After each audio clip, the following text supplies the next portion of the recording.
Hi, it's Angela Critters. Welcome to my kitchen. We're going to make a really good pineapple pistachio cake today. I've got my ingredients assembled: vegetable oil, half a cup, 3 eggs, 1 box of pistachio pudding, an undrained 20-ounce pineapple, and a yellow cake mix. Let's get started. We're going to dump in our cake mix into my mixing bowl first. You can use a handheld mixer. If you don't have a mixer, just use a whisk. I've got my 3 beaten eggs. Always make sure they're room temperature for the best cake. I don't know why, but it's a fact. I'm going to put in my can of undrained pineapple. I'll make another pistachio cake, but it's nothing like this one. They're totally different. I like this one for Easter. It's real light. And St. Patrick's Day. And I've got my half a cup of oil. And this is going to mix for 2 minutes on medium-high. Of course, I forgot my pistachio pudding. Let me throw that in real quick. Batter's mixed.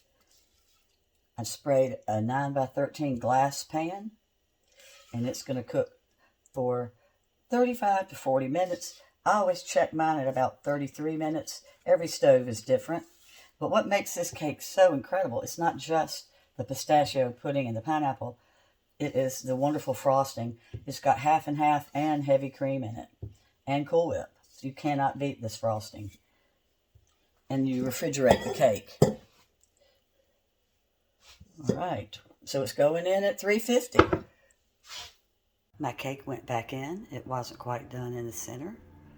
I'm letting it cool. I'm getting ready to make my frosting, and on top of it you can put nuts. It's optional. Usually people put pistachios, but we use chopped pecans. We're Southern and we like pecans on top of our cakes and pies. But I really do like nuts on top of this cake. So I just mixed up milk. I've got 3/4 of a cup of heavy cream, half a cup of half and half. If you only have a half and half, use that completely. If you only have heavy cream, use that completely. But if you have both, it's really better that way.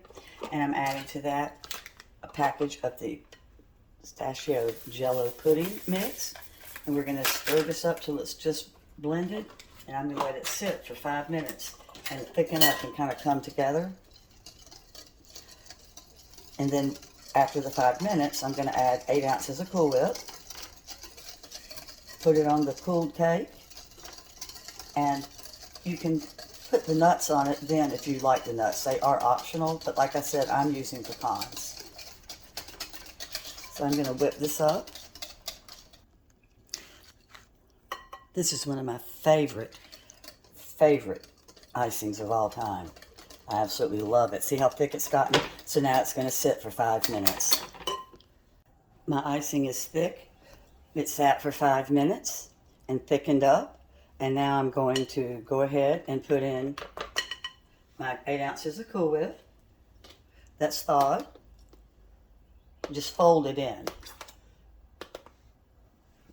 And then it's going to go on top of the cake, and it's going to sit minimum 4 hours. 6 hours is good, but it's really better overnight. It just really does something when it has that much time.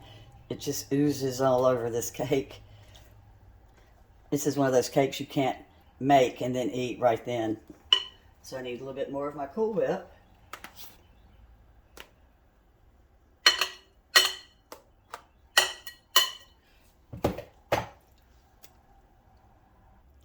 The heavy cream and the real half and half combination is just amazing on this.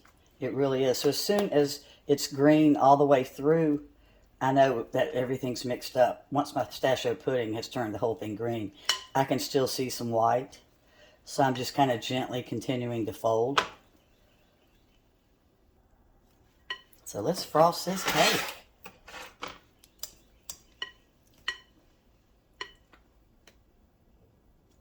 You're going to cover it with some aluminum foil, or if you've got some parchment paper, put it down first if you have to use saran.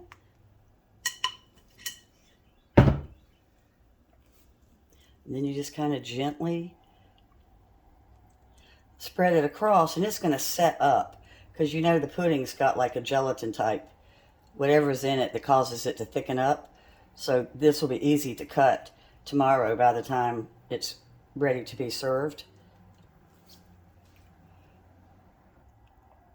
I've just got a plain kitchen knife, and I'm just kind of making it be kind of level so it won't have humps in the cake when it's served.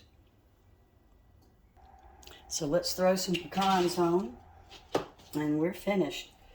I am such a fan of cake mix cakes and cake mix desserts. I have a whole playlist called Desserts from Cake Mix. I just really have fallen in love over the years with using cake. I don't always use cake mixes, of course, but it's just as amazing how you get such wonderful flavors from using a cake mix. And as always, I'll have the exact ingredients written down and the directions in the description. And like I said, this will be sitting overnight because it's going to somebody tomorrow about 10 o'clock in the morning, so it'll be perfect by then. Well, thanks so much for watching. I really appreciate it. Bye-bye.